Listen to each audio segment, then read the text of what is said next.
दोस्तों नमस्कार, प्यारे बच्चों नमस्कार। ओंकार मल खिच्चर, रिटायर्ड फौजी और इंग्लिश लेक्चरर।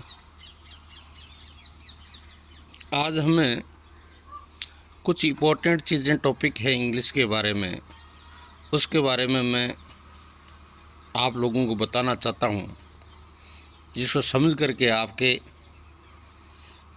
सारी शंकाएं दूर हो जाएंगी। आज हम बात करेंगे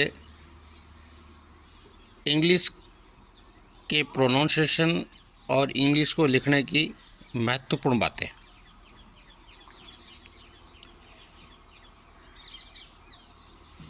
लोग क्या करते हैं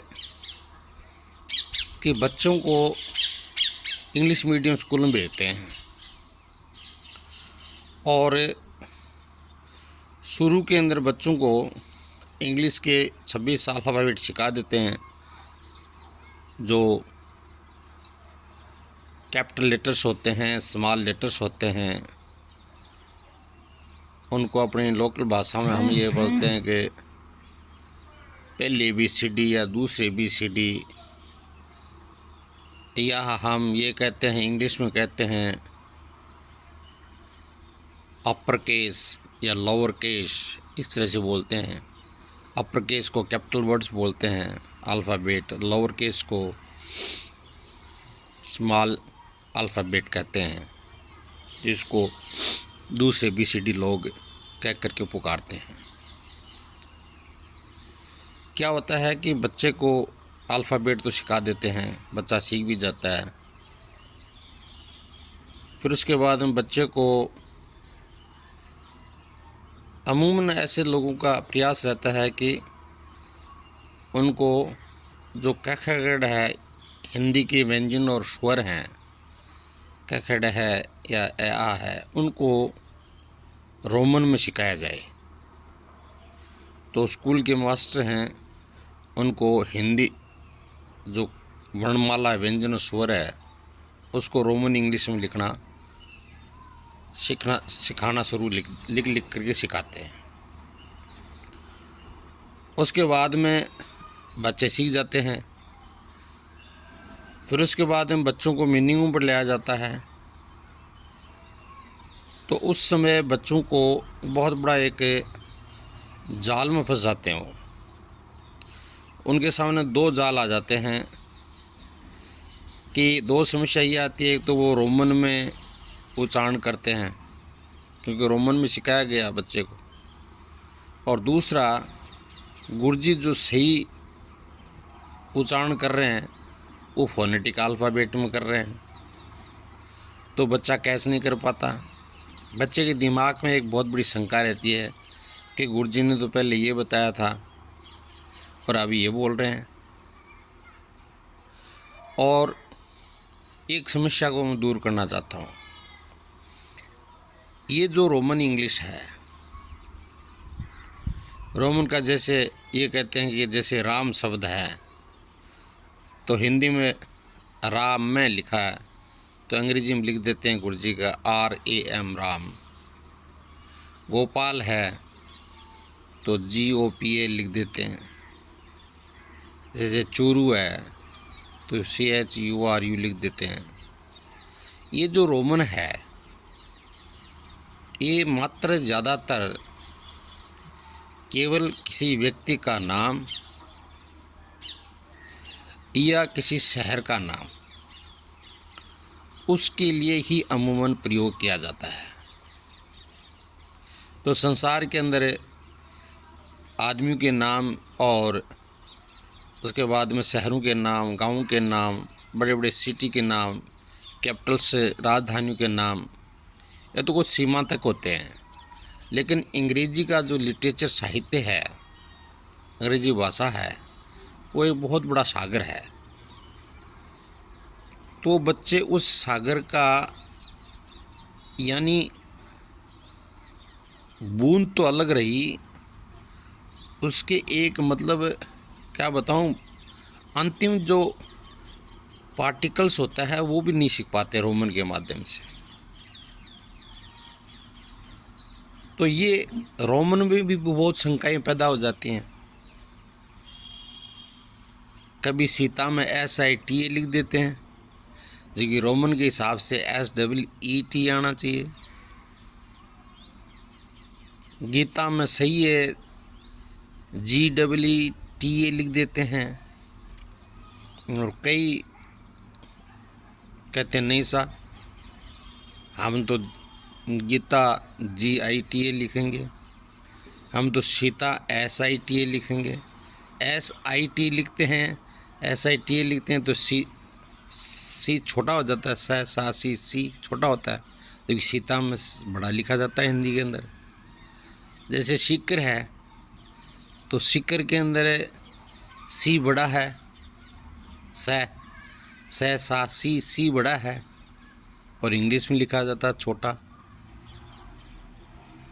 तो यहीं फंस जाते हैं बच्चे, यहाँ गुरुजी भी फंस जाते हैं।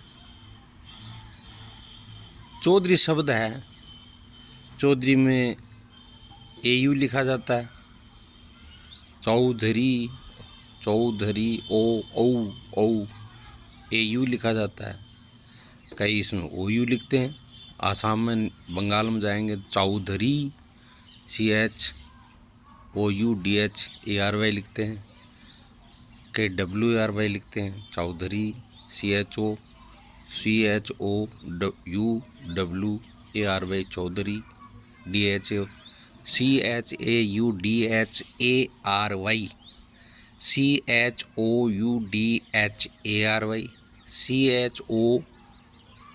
CHOUDHARY 3 प्रकार से लिखते हैं।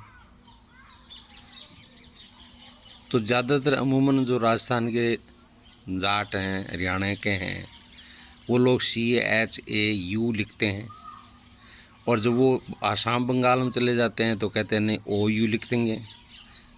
जो सेठ लोग होते हैं चौधरी, उसमें CHOU लिखते हैं, OU लिखते हैं, और आसाम बंगाल के ज़्यादातर OW लिख देते हैं। तो यहाँ भी रोमन में समस्या पैदा हो गई। तो ये कोई भाषा नहीं है, रोमन कोई भाषा नहीं है। ये क्या खड़े आज लिखने के बाद में फिर कहाँ जाएगा बच्चा, कौन सा साहित्य सीखेगा, कौन सी भाषा को सीखेगा। तो माँ बाप भी बच्चे पर प्रेशर डालते हैं, और स्कूल के ऊपर भी प्रेशर डालते हैं, स्कूल का मालिक भी प्रेशर डालता है कि रोमन उसको नाम नहीं लिखना आता है इंग्लिश के अंदर। मैंने आज तक स्कूल के अंदर 23 साल के अंदर कभी भी बच्चों को या मास्टर को ये नहीं कहा कि तुम इसको रोमन में क्या खड़े लिख दे, क्या का लिख दे, आ लिख दे। और जब ही लिखा गुरुजी ने, मैं उनको तुरंत मना कर दिया कि इसको बंद कर दो। आप इंग्लिश के सीधे अल्फ़ाबेट के बाद में इंग्लिश के मिनी सिखाओ, ये अपना आप सीख जाएगा। ये चैप्टर है वो एक छोटा सा चैप्टर है, और इस चैप्टर को बच्चा आराम से कैच कर लेगा इंग्लिश सीखते सीखते। और जो समाज में जाएगा तो अपना आप सारी चीज़ें कवर कर लेगा। इसलिए मेरी स्कूल के अंदर 100% बच्चे सफल हुए हैं, 100%। कोई रोमन भाषा नहीं सिखाई है। ट्रांसलेशन यानी अनुवाद एक दूसरी चीज़ है, रोमन लिखना एक दूसरी बात है। इसलिए रोमन भाषा को केवल आप यहाँ तक यूज कर सकते हो कि एक तो किसी व्यक्ति का नाम हो या किसी शहर का नाम हो, लेकिन उसमें भी आपको फोनेटिक अल्फ़ाबेट्स का सहारा लेना पड़ेगा। अब मैं आपको एक जयपुर का उदाहरण देता हूँ। जयपुर ये है, तो उच्चारण तो ये होना चाहिए JAY होना चाहिए, और पुर PUR। तो AI क्यों लगा दिया? कोई अगर रोमन वाले को पूछा जाए कि भाई जय का तो JAY होता है, PUR का पुर होता है, तो इसके अंदर JAIPUR क्यों लगा रखा है? फिर इंग्लिश को हमने नहीं फॉलो किया, तो फिर इसको फोनेटिक अल्फ़ाबेट्स को अगर फॉलो नहीं किया तो फिर JAYPUR लिखना चाहिए। गलत है ना। लेकिन जयपुर की स्पेलिंग सही है फोनेटिक अल्फ़ाबेट्स के आधार पर। एक शिकर का उदाहरण लेता हूँ मैं आपको। SIKR, शिकर। उच्चारण तो होता है शिकर, डबल ई आना चाहिए इसके बाद में। आई क्यों लगा रखा है? फिर इसके बाद में SEEKR आना चाहिए। लेकिन शिकर की स्पेलिंग सही है, क्यों शिकर, सीकर नहीं बोलते हैं, शिकर बोलते हैं, लेकिन हम हिंदी में लिखते हैं तो सीकर बोलते हैं। तो ये फोनेटिक अल्फ़ाबेट के आधार पर SICKAR, कार, शिकर, ये रोमन के आधार पर सही नहीं है, फोनेटिक अल्फ़ाबेट्स के आधार पर सही है। अच्छा, जैसे मेरा गांव जांदवा है, JA, आधा न है तो एन आ गया, यहाँ तक तो सही है। फिर ड है, द है, त, थ, द,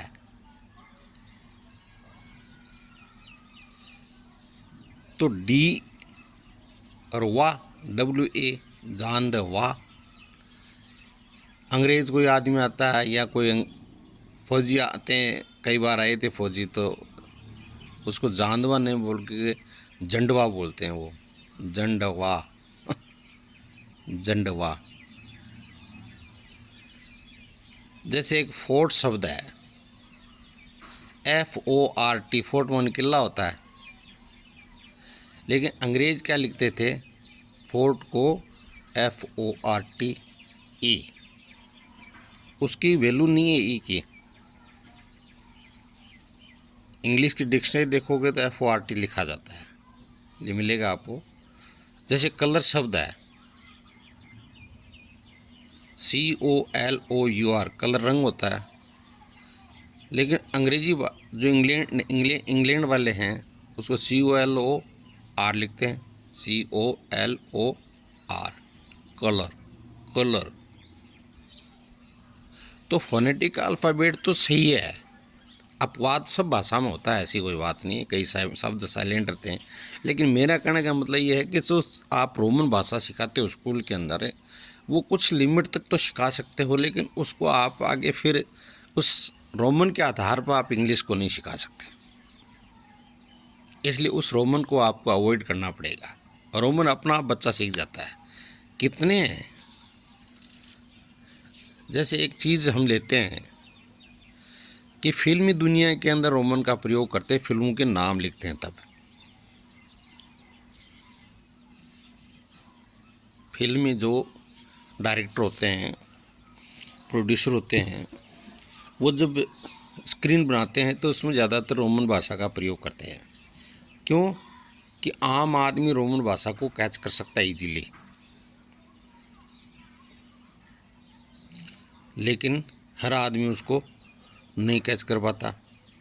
हर का मतलब जो अंग्रेजी पढ़ा हुआ है वो तो समझ आएगा इसने रोमन का प्रयोग किया है, और जो कम पढ़ा हुआ है, रोमन सीखा है, वो भी समझ आए कि रोमन, हाँ मेरे को अंग्रेजी पढ़नी आ गई, लेकिन अंग्रेजी नहीं पढ़नी है, वो तो रोमन भाषा का उच्चारण किया है आपने।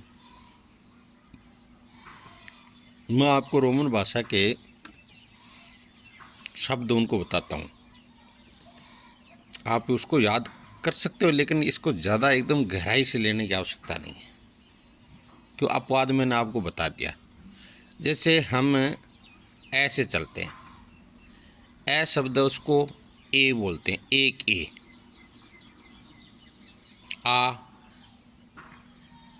आ है वो एक ए भी है और डबल ए भी है। आम,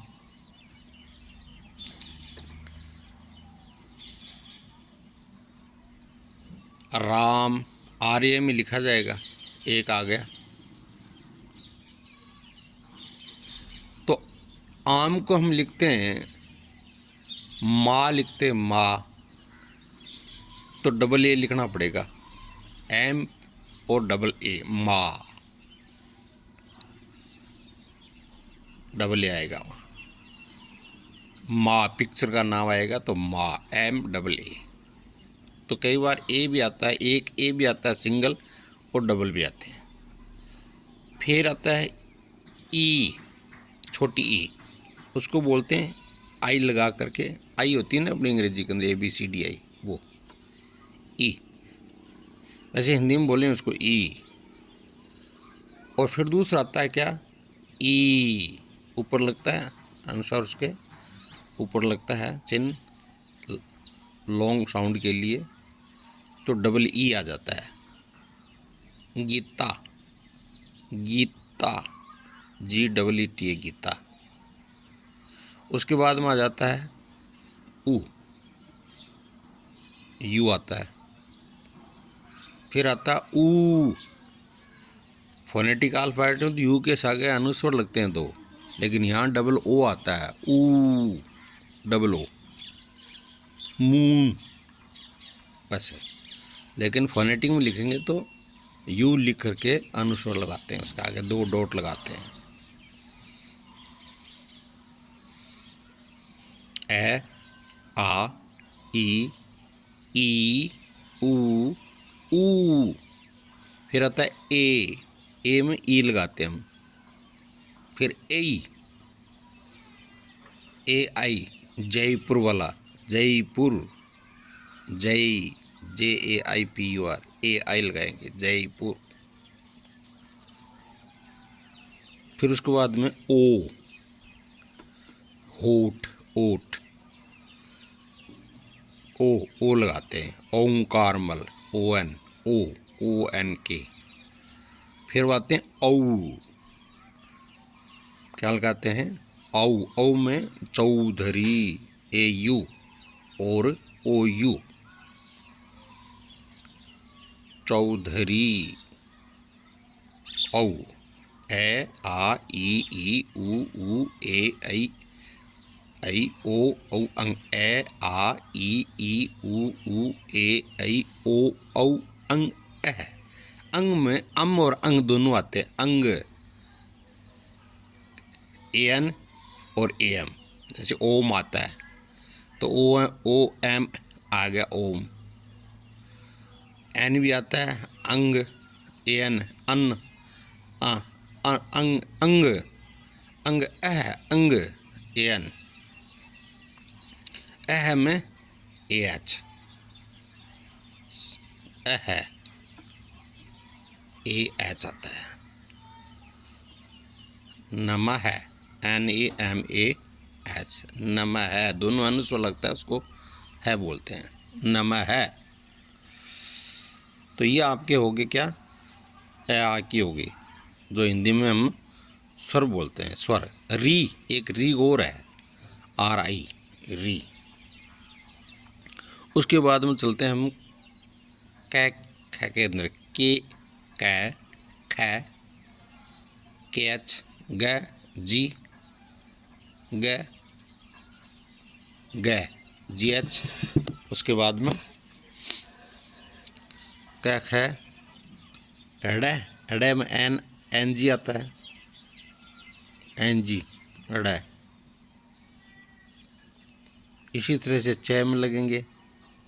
तो ऐसे जैसे ये चीज़ें सारी आपको रोमन में आती हैं सारी चीज़ें। अब इसके आगे कै का के ए जम जाएगा, का के डबल ए हो जाएगा। अब कै लिखेंगे तब के ए होगा, या के कै भी लिख देते हैं, और का के डबल ए लिख देंगे, की के आई हो जाएगा, बड़ी की डबल ई हो जाएगा। कै का की कू, तो के यू हो जाएगा, बड़ा कू में के डबल ओ हो जाएगा, के ई हो जाएगा, ई हो जाएगा, कई में हो जाएगा के ए आई। फिर उसमें को में के ओ हो जाएगा, कऊ में के ओ ए यू हो जाएगा, या के ओ यू हो जाएगा। इस तरह कंग में के ए एन हो जाएगी, या के ए एम हो जाता है। कह में के ए एम। कह KAH कह, इस तरह से आगे बन जाएगा। अब रोमन की ख़त्म होगी कहानी। अब क्या करोगे, कहाँ जाओगे, इंग्लिश कैसे सीखोगे? इसलिए फोनेटिक अल्फ़ाबेट्स बहुत ज़रूरी हैं, बहुत ज़रूरी हैं। फोनेटिक अल्फ़ाबेट यानी रोमन भाषा क्यों चलाई गई थी? रोमन भाषा इसलिए चलाई गई थी, ब्रिटिश जब राज था भारत के अंदर, तो भारतीय लोगों को इंग्लिश, भारत के जनता जो मिडिल क्लास के लोग थे, मध्यम श्रेणी थे, उनको इंग्लिश कम आती थी, आती नहीं थी। इसलिए फौज में जब भर्ती हुए तो उनको एक समस्या पैदा हो गया अंग्रेजों की कि इनको हम किस भाषा से अपना आदेश को कन्वे करें। तो जो 10वीं तक पढ़ लेते थे वो तो बाबू भर्ती हो जाते थे, तो इसको इंग्लिश मीडियम स्कूल में पढ़ते थे वो तो बाबू भर्ती कर लेते थे। तो एक मीडिएटर हो जाते थे बाबू, अफसर और फौजी सैनिक होते थे, उन बीच में मीडिएटर होता था वो, कि वो इंग्लिश बोलता था और वो बाबू उसको, बाबू से भी सूबेदार बना देते थे। हवलदार हो गया, नायबदार हो गया, जैसे सूबेदार मेजर ऐसे हो गए। तो उसके बाद अफसर होते थे ब्रिटिश के होते थे, ब्रिटिश कंपनी के, उनको अपना आदेश कन्वे करने के लिए रोमन का प्रयोग कर लेते थे। तो वो जो बाबू और सूबेदार होते थे वो अंग्रेज़ों के वफादार बन जाते थे, क्योंकि उनको इंग्लिश आने लग जाती थी। और जो फौजी सिपाही होते थे, अदर ट्रेड्स के होते थे, वो लोग हैं वो उन बाबुओं के ऊपर निर्भर हो जाते थे। तो जब घर वो लेटर लिखते थे तो उनको जब फौज में भर्ती थे तो उनको कड़े सिखा करके तो अंग्रेज रोमन सिखाते थे, और रोमन सीखने के बाद वो लेटर भी इस तरह से फिर घर गाँव में आते थे, कहते मेरी अंग्रेजी आ रही है, मेरे को इंग्लिश आ रही है, वो तो रोमन सीख के आते थे। ठीक है ना। कुछ जैसे मिलिट्री के अंदर वेपन्स होते हैं, उनके नाम इंग्लिश में होते थे, वो रटाने पड़ते थे ट्रेनिंग के अंदर। तो दोस्तों अब आपको क्या है कि फोनेटिक अल्फ़ाबेट्स को आधार पर ही हम इसको अपना सकते हैं, और कोई तरीका नहीं है इसका। फोनेटिक अल्फ़ाबेट जब बच्चे को जिसके कैच समझ में आ गया, वो गुरुजी जिसने समझा दिया, तो बच्चा बहुत जल्दी इंग्लिश पकड़ लेता है, बहुत जल्दी, फास्ट। रोमन तो ख़त्म हो गई। आप जब इंग्लिश के आखिरी तक ये लव अक्षर गया है ये समझ गए, तो उसके बाद कहाँ जाओगे, नाम तो लिख लोगे, वो उसमें भी गलतियाँ करेंगे। लेकिन फोनेटिक अल्फ़ाबेट जब तक नहीं आएंगे 44 आपको साउंड हैं, मोनोथोंग जैसे 20 हैं, 12 हैं, डिप्थोंग 8 हैं, कॉन्सोनेंट 24 हैं, उनको नहीं सीखोगे तब तक आपको इंग्लिश की भाषा समझ में नहीं आएगी। इसलिए फोनेटिक अल्फ़ाबेट्स है वो सीखना ज़रूरी है, इसलिए बच्चे पिछड़ जाते हैं। तो मेरा कहने का मतलब यही था कि बच्चों को ज़्यादा से ज़्यादा फोनेटिक अल्फ़ाबेट सिखाएं, और फिर उसके बाद उनको इंग्लिश की वोकैबुलरी बढ़ाएं, किताब पढ़नी सिखाएं, बहुत जल्दी फास्ट सीख जाते हैं। एक ये बहुत अच्छी चीज़ है। ओके, थैंक यू, धन्यवाद। ओम नमः शिवाय।